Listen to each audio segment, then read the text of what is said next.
Jeff never won a match. But, bro, what we did was we protected him in his losses. These guys have these horrible win-loss records. They don't protect them when they lose. They just beat these guys clean. And then you wonder why you got 4 guys like this that are not over. All right, WWE has 3 new champions. What does EC3 think of the Viking Raiders and Chelsea Green? I mean, what do you think? What do you think, East? Oh, I mean, what do the Viking Raiders win? Tag titles? Yeah. Mm-hmm. Okay, cool. I grew up with Eric over here in the Cleveland scene, so it's always cool to see him succeed. It's very cool to see Hanson. I forget his Viking name, but what he went through with his neck, breaking his neck, to come all the way back. Though we talk about the title, like, that's meaningful. That's like something bad happening, setting a goal, working towards it, and accomplishing the goal. That's why titles do have meaning. So super cool. Happy for them. And then Chelsea, I've been a huge fan of since she came into TNA. Like, she's always had just a great personality and great character. Works fine. But yeah, she was very, dude, she, in TNA, when I knew, like, she's probably going to be a star, is when we did some stupid wedding angle with Grado, yeah. Yeah. But then she had, like, the makeup running and the bridezilla. Then she wore the dress for the duration of the time. Yeah. I'm like, hey, it'd be a cool nickname for you is the Hot Mess Express. And then she used it because it's a cool name and I'm smart. But no, it's good she's succeeding. I hope Matt Cardona. Hold on a second. You think you know all the wrestling stories? There's more you haven't heard yet. Join us on Backstage Pass. Hold on a second. I don't think that that's ever been like a public thing. Like the hot mess that, her gimmick became. She became the hot mess. I think she was still Laurel Van Ness at that time. And now she has, hot mess in her theme song. Was that coined? Was that pioneered by the one and only EC3? I would not say that. She took it and ran with it in conversation. I was in a text group with a bunch of babes. It was called the Hot Mess Express. I said, it'd be cool, the Hot Mess Express. It rhymes. And she said, okay. And maybe she used it, maybe she didn't. But matters not, because great creative is collaboration with every person you meet, every conversation you have, every book you read, every TV show you watch, every song you listen to. So I will not take credit for that, but I did mention once that I think it's a cool name, and she runs with that to the moon, becoming the United States Women's Champion, rubbing that title in Matt Cardona's face every night before they go to bed with their gigantic dogs and their 16 cats and 3,000 action figures. If they're happy, gosh darn it, I'm happy for them. Wonderful.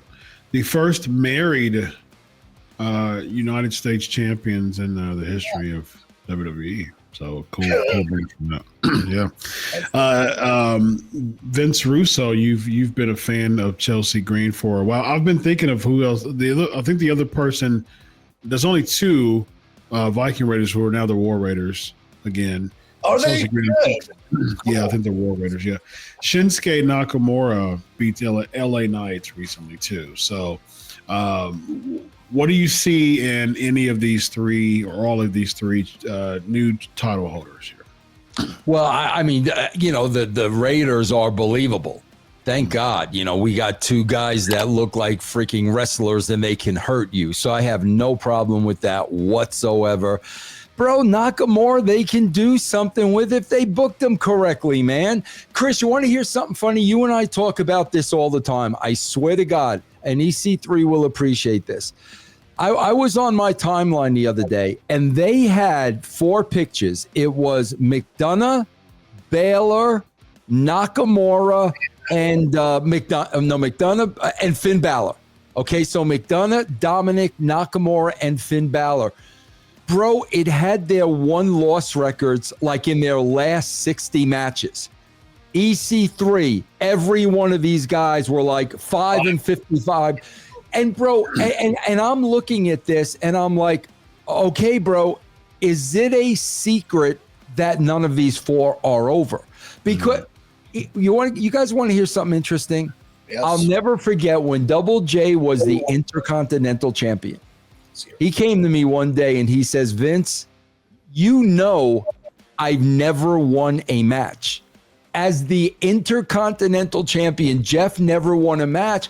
But, bro, what we did was we protected him in his losses. These guys have these horrible win-loss records. They don't protect them when they lose. They just beat these guys clean. And then you wonder why you got 4 guys like this that are not over. No. Yeah. I agree. I think that I remember that I saw that graphic too last week, and I think it was the 4 superstars with the most losingest, like the most losses. And so it's sad to see Shinsuke Nakamura, in that pile of names.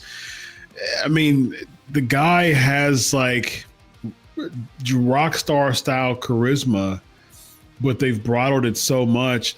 Now, Vince Russo, you talked about this before a lot of times. It's like Vince doesn't see like a lot of things within like pop culture or just like rock star type of gimmicks because he's out of tune with pop culture so much. When Shinsuke came to the WWE, do you think that Vince had that same type of thought? Like, I don't see what anybody sees in this guy. He didn't get it. Because, bro, the coolest thing they ever did with Nakamura was what's that guitar?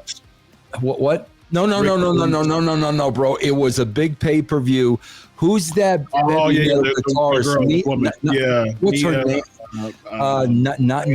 Yeah, she's cool. I interviewed her before. Yeah.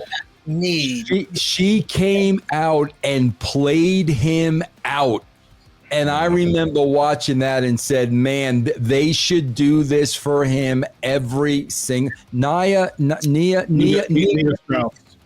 Strauss. Thank you. Yeah. Man, she came and it was the coolest thing. And I said, bro, they need to do that every time. I don't think they ever did it again. No, I think she did it like 1 or 2 other times with somebody else. She's been there a few times. Yeah. I like the Boogs thing though, man. I think that was cool too. When I really didn't see that because I wasn't watching SmackDown then. Okay, yeah, it was great because McAfee even embellished it even more because that was with him and Cole, and he would come out and start dance, like he would dance and he would get on the announce table and dance with everybody as Boogs was playing the guitar. So I thought that was great. They actually had a tag team championship title that got over so much that they ended up going for the tag team championships at WrestleMania.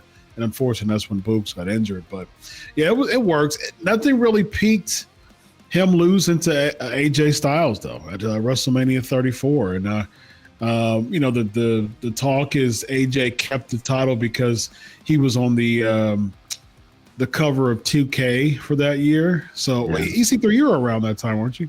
2018. Was I? Yes, I was. Yeah. I thought that was Randy and AJ. I'm thinking of a different Mania, but yeah, and like it's hard again with the championship to pick or choose. Like, you build somebody, and if they do not culminate with the big win, they're forever in purgatory unless they get some sort of reinvention or reigniting. I thought WWE did a cool job, maybe it was a year and a half ago, where he was jumping in that feud with Rollins, but then like they scaled him back and he became very sort of like dark, mysterious, and like doing ninja stuff on the beach, and like he kind of was like a serious killer.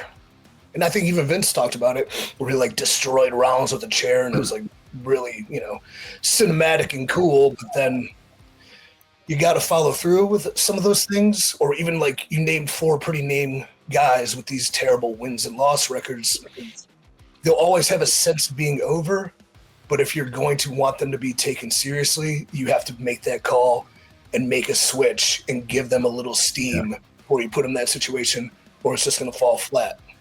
Well, let's not forget, bro, freaking Nakamura won the Royal Rumble. Yes. And that was the the time. That was the time to do. And so did Asuka. Both of them. And they did absolutely nothing with either one, bro. Either one. 100%. Yep. And talking about your derail with your derail point, EC3, Asuka was the same way. It was. You had Nakamura. He eliminated Roman Reigns that year and won the Royal Rumble. And that was the same year WrestleMania 34. He went against AJ for the title. AJ beat him, and that's when he turned heel in the low blow gimmick. And he never peaked from that. And that was almost 8 years ago. Over 7.5 years ago. That was WrestleMania 34. That was 6.5 years ago. Yeah. So if that situation was the same and Vince McMahon was not making the final calls, what would have happened? Interesting. Probably had a red hot star on the making. Yeah. Asuka was another. Yeah, to your point, Vince, Asuka was another one. Won the Royal Rumble and then, wasn't able to capitalize the WrestleMania and lost to Charlotte. Yeah, but and yet they're in love with Io Sky. So I don't like. How does that work? Like, yeah, I think it's a Vince call versus a Triple H call. And to EC3's point, if Triple H had the books, primarily in 2007 to 18, I think it was. 2018 is when Nakamura won the championship, the Royal Rumble. I'm wondering if that would have caused him to win it instead of Vince think about like, nope, we can't let him have it.